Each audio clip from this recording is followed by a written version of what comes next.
दोस्तों, कोलकाता से आज का सबसे बड़ा खबर, सबसे बड़ा बिग ब्रेकिंग न्यूज निकल कर आ रही है। इस डरावनी खबर के साथ आपको बता दे कि कोलकाता डॉक्टर बेटी मामले में सीबीआई के हाथ अब इस केस की सबसे महत्वपूर्ण कड़ी लग चुकी है। इस मामले की तह तक पहुंचने के लिए सीबीआई ने सेमिनार हॉल सहित कई स्थानों पर फॉरेंसिक जांच की थी और आखिरकार मुख्य सबूत सेमिनार हॉल के पास बने बाथरूम से मिला है। यह वही वॉशरूम है जिसे घटना के बाद आरोपी संदीप घोष के निर्देश पर तुड़वा दिया गया था। लेकिन अब सीबीआई को वह महत्वपूर्ण वीडियो सबूत मिल गया है जिसने पूरे मामले का पर्दाफाश कर दिया है। इस मामले में आरोपी संदीप घोष और संजय रॉय समेत 4 डॉक्टर, जिनमें 2 ट्रेनी और 2 सीनियर डॉक्टर शामिल हैं, सामने आ चुके हैं। साथ ही 8 और 9 अगस्त की रात नाइट शिफ्ट में काम करने वाली नर्स ने भी चौंकाने वाला खुलासा किया है। नर्स के अनुसार उस रात बाथरूम में मिले सुराग के आधार पर यह पता चला है कि एक जूनियर डॉक्टर रात में बाथरूम में खून के धब्बे धो रहा था, जबकि बगल के सेमिनार हॉल में यह दुष्कर्म जारी था। लेकिन अब उस डॉक्टर का नाम भी सामने आ चुका है और इस मामले में जो जानकारी सामने आई है उसने सभी को फिर से चौंका दिया है। अब तक केवल पुरुष आरोपियों की बात हो रही थी और उनके खिलाफ सबूतों के आधार पर अनुमान लगाया जा रहा था, लेकिन अब इस मामले में एक महिला आरोपी का नाम भी उजागर हुआ है जो डॉक्टर बेटी की दोस्त और उसी कॉलेज की ट्रेनी डॉक्टर बताई जा रही है। इसके सामने आने के बाद मामला अब पूरी तरह साफ हो गया है कि उस रात वास्तव में क्या हुआ था। संजय रॉय, जो पहले लगातार अपने बयान बदल रहा था, इस बार उसने 4 डॉक्टरों के नाम बताए हैं। सीबीआई भी उसकी इस जानकारी को सुनकर हैरान रह गई। अब तक संजय रॉय किसी का नाम नहीं ले रहा था, लेकिन अब उसने उन 4 डॉक्टरों का नाम उजागर कर दिया है और इस मामले में सबसे अहम फुटेज भी अब सीबीआई के हाथ लग चुका है, जो मामले को और स्पष्ट करता है। वहीं डॉक्टर बेटी की मां ने अपनी बेटी के लिए न्याय की गुहार लगाई है। लोगों का कहना है कि अक्सर ऐसी घटनाओं के बाद आंदोलन होते हैं, लेकिन समय के साथ सब लोग भूल जाते हैं, मगर डॉक्टर बेटी की मां और पूरा देश यही चाहता है कि उसे इंसाफ मिले। तो अगर आप भी डॉक्टर बेटिया को न्याय दिलाने के लिए उसके परिवार के साथ खड़े हैं तो कमेंट में वी वांट जस्टिस जरूर लिखें। अब सीबीआई इस मामले की तह तक पहुंचने के बेहद करीब है और जो नई जानकारी सामने आई है वह शायद आपने पहले कभी नहीं सोची होगी। 7 और 8 अगस्त की रात से इस पूरी साजिश की भूमिका तैयार हो चुकी थी, यानी कि इस घटना की योजना पहले से ही बनाई जा रही थी और 8 और 9 अगस्त की रात को इसे अंजाम दिया गया। इस साजिश के बारे में सिर्फ संजय रॉय और संदीप घोष ही नहीं, बल्कि 4 अन्य डॉक्टर और मोमिता की महिला मित्र, जो उसी कॉलेज की ट्रेनी डॉक्टर थी, वो भी जानती थी। इन सभी ने मिलकर इस दरिंदगी को योजनाबद्ध तरीके से अंजाम दिया। लेकिन वहीं अब जो नई जानकारी सामने आई है उसे बताने से पहले यह समझना जरूरी है कि इस केस के हर पहलू को ध्यान से समझा जाए। यह घटना 8 और 9 अगस्त की शाम लगभग 8 बजे से शुरू होती है। ट्रेनिंग हॉल यानी सेमिनार हॉल से ही पूरी घटना की शुरुआत होती है, जहां डॉक्टर बिटिया अपनी महिला दोस्त और कुछ अन्य ट्रेनी दोस्तों के साथ बैठकर खाना खा रही थी। पहले इस मामले में एक महिला डॉक्टर का नाम सामने नहीं आया था, लेकिन अब उसकी पहचान हो चुकी है। जानकारी के अनुसार जब मोमिता अपने दोस्तों के साथ बैठी थी, उस वक्त वह हमेशा की तरह अपनी मां से भी बात कर रही थी। डॉक्टर बिटिया की मां ने पहले बयान में कहा था कि वह रोजाना रात 8 बजे के बाद अपनी बेटी से वीडियो कॉल पर बात करती थी, लेकिन उस दिन उनकी बेटी ने उन्हें कॉल नहीं किया था। उन्होंने यह भी कहा था कि उनकी बेटी को मैच या किसी खेल में रुचि नहीं थी, तो यह सरासर झूठ है कि वह रात 1 बजे तक बैठकर मैच देख रही थी। अब नई जानकारी सामने आई है कि जब डॉक्टर बिटिया उस दिन खाना खा रही थी तो उसके भोजन में नींद की दवाई मिला दी गई थी ताकि उसे गहरी नींद आ जाए, और वैसा ही हुआ। मोमिता गहरी नींद में चली गई और कहीं जाने की स्थिति में नहीं रही, इसलिए वह सेमिनार हॉल में ही सो गई। जब वह सो गई तो वहां मौजूद ट्रेनी डॉक्टर, जिन्होंने बाद में अपने बयान में बताया, स्लीप रूम में चले गए। लेकिन गौर करने वाली बात यह है कि अगर यह पूरी साजिश पहले से तय ना होती तो क्या उसके दोस्त उसे एक बार जगाने की कोशिश नहीं करते? क्यों उन्होंने उसे उसके कमरे तक नहीं पहुंचाया? लेकिन ऐसा नहीं किया गया और देर रात इस वारदात को अंजाम दिया गया। अब जो जानकारी सामने आई है वह चौंकाने वाली है। उस रात ड्यूटी पर तैनात नर्स ने लगभग 11 बजे एक ट्रेनी डॉक्टर को बाथरूम की तरफ जाते हुए देखा। जब नर्स ने उनसे पूछा कि आप सेमिनार हॉल का वॉशरूम क्यों इस्तेमाल कर रहे हैं, तो डॉक्टर ने जवाब दिया कि एक मरीज की सर्जरी के दौरान खून के छींटे उस पर पड़ गए थे और वह खून के धब्बों को धोने के लिए नहा रहा है। उस समय नर्स वहीं मौजूद थी और उसने यह सब देखा।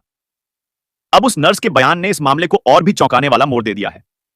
नर्स का कहना है कि उसने जिस ट्रेनी डॉक्टर को देखा था वह उसे पहचानती नहीं थी और इससे पहले कभी उस व्यक्ति को आरजी कर मेडिकल कॉलेज में नहीं देखा था। इसका मतलब यह है कि जिसे ट्रेनी डॉक्टर बताया जा रहा है, वास्तव में उसका इस कॉलेज से कोई संबंध नहीं था। यह साफ इशारा करता है कि उस रात कुछ बाहरी लोगों को बुलाकर इस घिनौनी वारदात को अंजाम दिया गया। इसके अलावा यह भी सामने आया कि उस बाथरूम का इस्तेमाल करके उस व्यक्ति ने कई खून के धब्बों और छींट को धोया था। इस खुलासे के बाद संदीप घोष ने बाथरूम को तुड़वाने का आदेश दिया ताकि सबूतों को मिटाया जा सके। फोटोज में टूटी हुई दीवारें साफ दिखाती हैं कि बाथरूम को पूरी तरह नष्ट करने की कोशिश की गई। यह स्पष्ट है कि सबूतों को मिटाने के लिए यह सब किया गया था। अब बड़ा सवाल यह उठता है कि क्या संदीप घोष अकेले ही इस पूरी साजिश को अंजाम दे सकता था? यह नामुमकिन लगता है, क्योंकि पहले तो इस जघन्य अपराध को अंजाम दिया गया और फिर सबूत मिटाने की कोशिश की गई। यह सब अकेले करना संभव नहीं दिखता, जिससे यह साफ है कि इस पूरे मामले में और भी लोग शामिल थे। सबसे बड़ा सवाल यह भी है कि अगर सेमिनार हॉल में यह घटना घटी तो क्या उस रात वहां कोई और मौजूद नहीं था? क्या किसी ने चीखें नहीं सुनी? क्या वहां कोई गार्ड ड्यूटी पर नहीं था? अगर यह सब पहले से योजनाबद्ध नहीं था, तो उस रात उस फ्लोर पर तैनात गार्ड को छुट्टी क्यों दी गई? उसे जानबूझकर छुट्टी पर भेजा गया ताकि उस जगह पर कोई निगरानी ना हो सके। और चौंकाने वाली बात यह है कि सेमिनार हॉल के पास लगे सीसीटीवी कैमरों को भी वारदात से कुछ दिन पहले ही हटा दिया गया था, जिससे स्पष्ट होता है कि यह पूरी साजिश पहले से ही बारीकी से रची गई थी। सेमिनार हॉल में डॉक्टर बिटिया का रोजाना बैठने का समय भी इन अपराधियों को पहले से मालूम था और उसी के आधार पर उन्होंने इस जघन्य घटना को अंजाम दिया। अब जब संदीप घोष इस मामले में बुरी तरह फंस चुका है, तो उसे जुड़ी नई और भी भयावह जानकारियां सामने आ रही हैं। संदीप घोष पर पहले कुछ ही आरोप थे, लेकिन जब सीबीआई ने उसके फार्म हाउस पर छापा मारा, तो तहखाने से कई महत्वपूर्ण सबूत मिले, जिनमें 2000 से अधिक सीडी, मेमोरी कार्ड और महंगे कैमरों से बनाए गए अश्लील वीडियो शामिल हैं। इसके अलावा महिला ट्रेनी, डॉक्टरों के साथ अश्लील हरकतें, दुर्व्यवहार और शोषण जैसी बातें भी उजागर हुई। सीबीआई ने अब तक 3 स्थानों पर छापे मारे हैं, जिनमें हावड़ा की 2 जगह भी शामिल हैं। इनमें से एक संदीप घोष के करीबी दोस्त विप्लव सिंह का घर भी है और अब उसका नाम भी इस मामले में सामने आ चुका है। इस जांच के दौरान कई अन्य नाम भी सामने आ रहे हैं। सबसे अहम बात यह है कि सीबीआई अब उन 4 डॉक्टरों की भी जांच कर रही है, जिनके बारे में कहा जा रहा था कि उनमें से 2 ट्रेनी डॉक्टर हैं। हालांकि आश्चर्यजनक रूप से इन्हें पहले कभी आरजी कर मेडिकल कॉलेज में देखा ही नहीं गया था, जबकि दावा किया जा रहा था कि वे वहीं के ट्रेनी डॉक्टर हैं। वही इस मामले को लेकर सीबीआई द्वारा सुप्रीम कोर्ट में पेश किए गए हलफनामे से यह स्पष्ट हुआ है कि संदीप घोष, संजय रॉय, उनके बेटे और कुछ अन्य रिश्तेदारों के साथ साथ बड़े नेताओं के नाम भी इस मामले में झूरी हैं। इस चौंकाने वाली जानकारी के बाद सुप्रीम कोर्ट ने अपना फैसला सुनाया, जिसने पूरे देश में हलचल मचा दी है। हालांकि यह अंतिम फैसला नहीं है और सुप्रीम कोर्ट ने अभी तक इन अपराधियों को सजा नहीं दी है। फिर भी अदालत में हुई चर्चा और आए निर्णय ने लोगों को यह विश्वास दिला दिया है कि अब देश में लड़कियों के खिलाफ हो रहे अपराधों से सख्ती से निपटा जाएगा।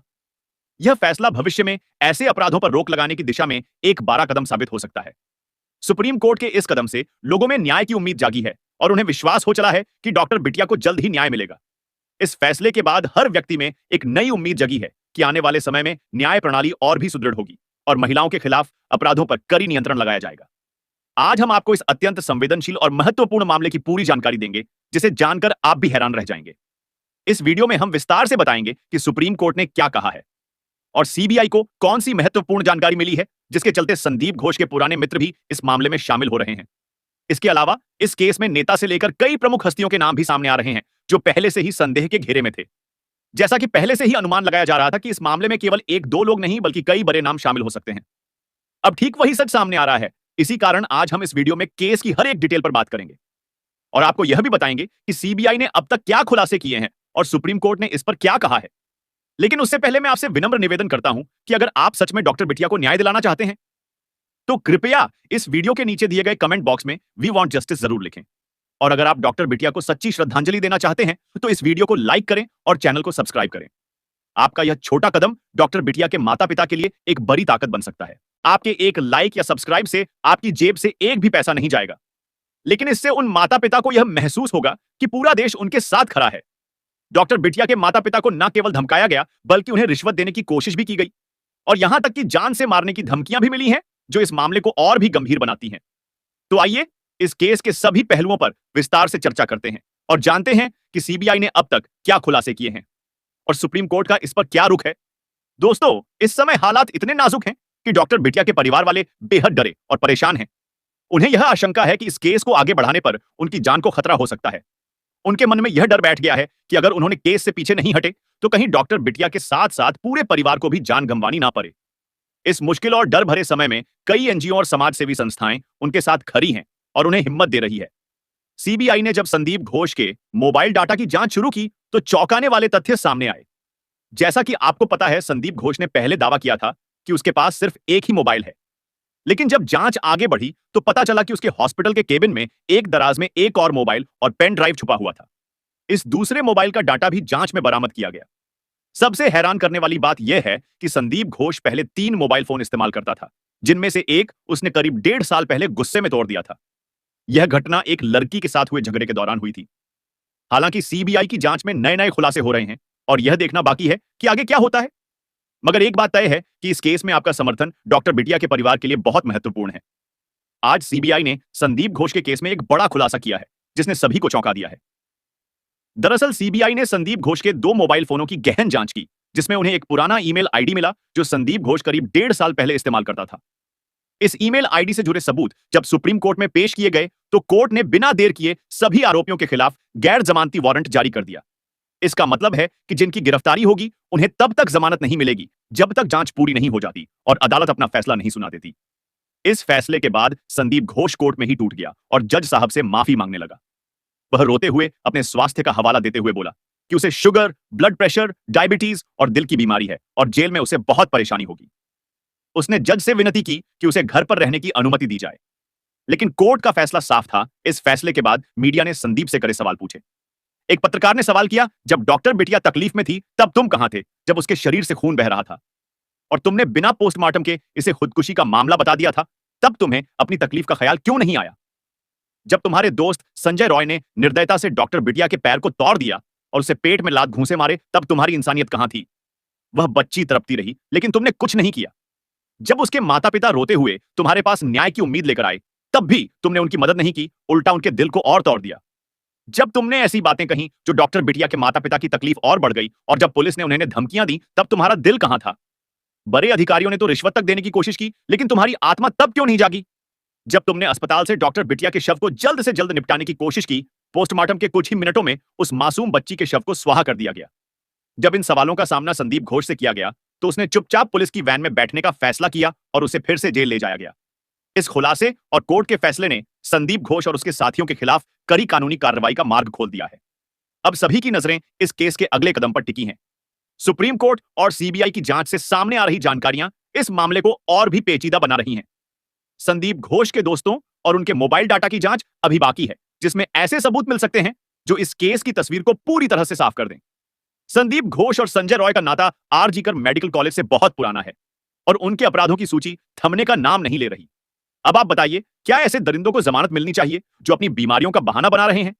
क्या उन्हें पैरोल पर रिहा किया जाना चाहिए? अपनी राय हमें कमेंट में जरूर बताएं और इसके साथ ही कमेंट बॉक्स में डॉक्टर बिटिया के लिए वी वांट जस्टिस जरूर लिखें और डॉक्टर बिटिया को सच्ची श्रद्धांजलि देने के लिए हमारे चैनल को सब्सक्राइब जरूर करें और वीडियो को लाइक कीजिए और ज्यादा से ज्यादा लोगों तक शेयर कीजिए।